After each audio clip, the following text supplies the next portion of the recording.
नमस्कार, एक बार फिर से आपका स्वागत है सी न्यूज़ भारत के गुजरात बुलेटिन में। शुरुआत हम करेंगे अहमदाबाद से, जहां पिल्लू सिंह हत्याकांड का खुलासा करते हुए पुलिस ने मोस्ट वांटेड फरार आरोपी मान सिंह उर्फ बादल सिंह को गिरफ्तार कर लिया है। और साथ ही बात करेंगे दभोई की, जहां दभोई वेगा चौकड़ी की मेन रोड पर प्रशासनिक लापरवाही के चलते पिछले 10 दिनों से सोलर लाइटें जमीन पर गिरी पड़ी है। ऐसी तमाम खबरों पर करेंगे विस्तार से चर्चा। अहमदाबाद के चांदखेड़ा इलाके में हुए जसमत सिंह उर्फ पिल्लू सिंह हत्याकांड का खुलासा करते हुए पुलिस ने मोस्ट वांटेड फरार आरोपी मान सिंह उर्फ बादल सिंह, करण सिंह उर्फ पवन सिंह उर्फ लल्ला सिंह टांग को गिरफ्तार किया है। पुलिस जांच में सामने आया कि 10 लाख रुपए के लेन देन को लेकर हुए विवाद के बाद आरोपी ने धारदार हथियार से वार कर जसमत सिंह की हत्या कर दी थी और फरार हो गया था। आरोपी मोबाइल का इस्तेमाल नहीं कर रहा था और अलग अलग जगहों पर छिप रहा था, जिसे चांदखेड़ा पुलिस ने मानव स्रोत और निगरानी के जरिए विश्वकर्मा इंजीनियरिंग कॉलेज के पास से गिरफ्तार किया। पुलिस के अनुसार आरोपी का आपराधिक रिकॉर्ड रहा है और उसके खिलाफ महाराष्ट्र के तुलिंज पुलिस स्टेशन में हत्या, अहमदाबाद के माधोपुरा पुलिस स्टेशन में चोरी का मामला दर्ज है।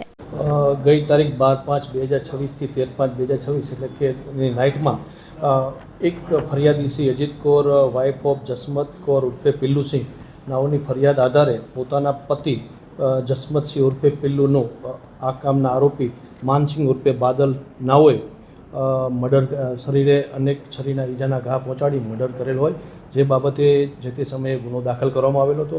ઉપરોક્ત ગુના દરમિયાન પ્રથમ પોલીસને શકદાર તરીકે દીપ કૌર કે જેને મરણ જનાર જસમત સિંહ નાઓની મિત્ર હોય, સ્ત્રી મિત્ર, અને તેની ત્યાં આવતા જતા હોય, જે આધારે પોલીસને તેના ઉપર શંકા જતા પ્રથમ તેની શોધખોળ કરી અને પૂછપરછ કરવામાં આવી, જે પૂછપરછ દરમિયાન એવું જણાઈ આવેલ કે આ કામની શકદાર દીપ કૌર ના ભાણેજ કે જે માનસિંહ ઉર્ફે બાદલ જે આ કામના આરોપી છે, તે બનાવના દિવસે પોતાની ગાડી લઈ અને જે તે સમયે દીપકોરને મળવા માટે ઘરે આવેલ અને એ દરમિયાન પિલ્લુ જસમત પણ 12 તારીખે સાંજે આવેલ।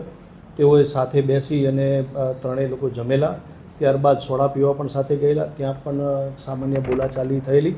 ત્યારબાદ ઘરે આવી અને જમી અને આ લોકો બેઠા હતા, તે દરમિયાન શાહેદનું એવું કહેવું છે કે પોતે ઘરના ટેરેસ ઉપર પથારી કરવા માટે રાતે સૂવા માટે ગયેલા। એ દરમિયાન આ કામના મરણ જનાર અને આરોપી વચ્ચે ભૂંડ પકડવા બાબતના અગાઉના 10 લાખ રૂપિયાની માગણી આ કામના આરોપી પાસેથી મરણ જનારે કરતાં આરોપી પોતે જે તે સમયે જેલમાં હોય અને આપી શકશે નહીં તેવા કારણોસર બંને વચ્ચે બોલાચાલી તકરાર થયેલી। બોલાચાલી ઉગ્ર સ્વરૂપ લેતા ઘરમાં જે ભૂંડ અથવા મટન કાપવા માટેની જે છરી પડી હોય એ છરીથી આ કામના આરોપીએ મરણ જનાર પિલ્લુ ઉપર છરીથી વાર કરતાં ઈજાગ્રસ્ત પિલ્લુ ઘરેથી નીકળી અને ભાગતો હોય છે તેવા સીસીટીવી વિડીયો પણ આપણે જે તે વખતે મળેલા। આ આરોપી તેની પાછળ પીછો કરી અને તેને બીજા શરીરે અને બગલના ભાગે, પીઠના ભાગે છરીના ઘા મારી અને એને ત્યાં મૃતપાય હાલતમાં છોડી અને જે તે સમયે છરી ફેંકી અને નાસી ગયેલો। ત્યારબાદ પોલીસે સીસીટીવી ફૂટેજ આધારે અને શકમંદ જે દીપક કૌર છે એની પૂછપરછ આધારે આને ઓળખાણ કરેલી। ઓળખ થયા પછી આરોપીની તમામ જગ્યાએ તપાસ કરતાં આરોપી અગાઉ 2021ના આસપાસ મુંબઈના તુલિજ પોલીસ સ્ટેશન મહારાષ્ટ્ર ખાતે મર્ડરના ગુનામાં પકડાયેલો હતો અને ત્યાંથી તે નાલા સોપારા રહેતો હતો। તેની અનેક જગ્યા પર નાલા સોપારા, સુરત અને મહેમદાબાદ અને એના આવા જવાના જે સગા સંબંધીઓ જે છે કીમ, રાધનપુર, તમામ જગ્યાએ તપાસ કરતાં જાણવા મળેલ કે આ આરોપી ફરતો રહેતો હોય છે, દરેક સગા સંબંધીની તથા પોતાના મિત્રોની ત્યાં જતો હોય, મોબાઈલ વાપરતો ન હોય અને અગાઉ 2021માં જ્યારે મુંબઈ પોલીસ જ્યારે એને પકડી ગઈ ત્યારે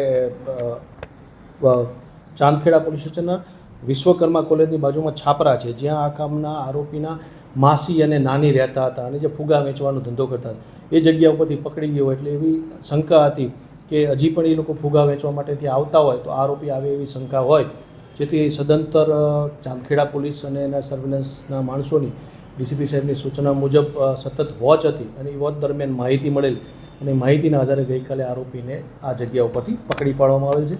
આરોપીની પૂછપરછ કરતાં આરોપીએ પણ એવું જણાવ્યું છે કે ભૂંડ પકડવા માટેના જે અગાઉના જે કંઈ બનાવ હતા જેમાં મરનારના વિસ્તારમાંથી આમના કહેવા મુજબ એ ભૂંડ ચોરીને લઈ જતો હતો અને એના પૈસા મરનારને ન ચૂકવતા ઝઘડો તકરાર થયેલ અને એમાં મરનારનું ખૂન કરી નાખેલ। अहमदाबाद से सीनू संवाददाता योगेश गोस्वामी की रिपोर्ट। नर्मदा किनारे स्थित स्टैच्यू ऑफ यूनिटी और वडोदरा बोडेली डभोई को जोड़ने वाली डभोई वेगा चौकड़ी की मेन रोड पर प्रशासनिक लापरवाही के चलते पिछले 10 दिनों से सोलर लाइटें जमीन पर गिरी पड़ी हैं। लाइटें खराब होने से ये व्यस्त मार्ग रात में अंधेरे में डूबा हुआ है, जिससे स्थानीय लोगों, पर्यटकों और वाहन चालकों को परेशानी का सामना करना पड़ रहा है। वेगा चौकड़ी पर अंधेरे के कारण दुर्घटना का खतरा भी बढ़ गया है। लाखों रुपए की लागत से लगाई गई हाईटेक सोलर लाइटों की स्थिति को लेकर लोगों में नाराजगी और वो जल्द मरम्मत की मांग कर रहे हैं। डभोई से सी न्यूज़ संवाददाता लाल भाई भटियारा की रिपोर्ट। फिलहाल के लिए इस खास बुलेटिन में बस इतना ही। देश दुनिया की तमाम बड़ी खबरों को जानने के लिए जुड़े रहिए सी न्यूज़ भारत के साथ। हर खबर आपके साथ, आपके हाथ।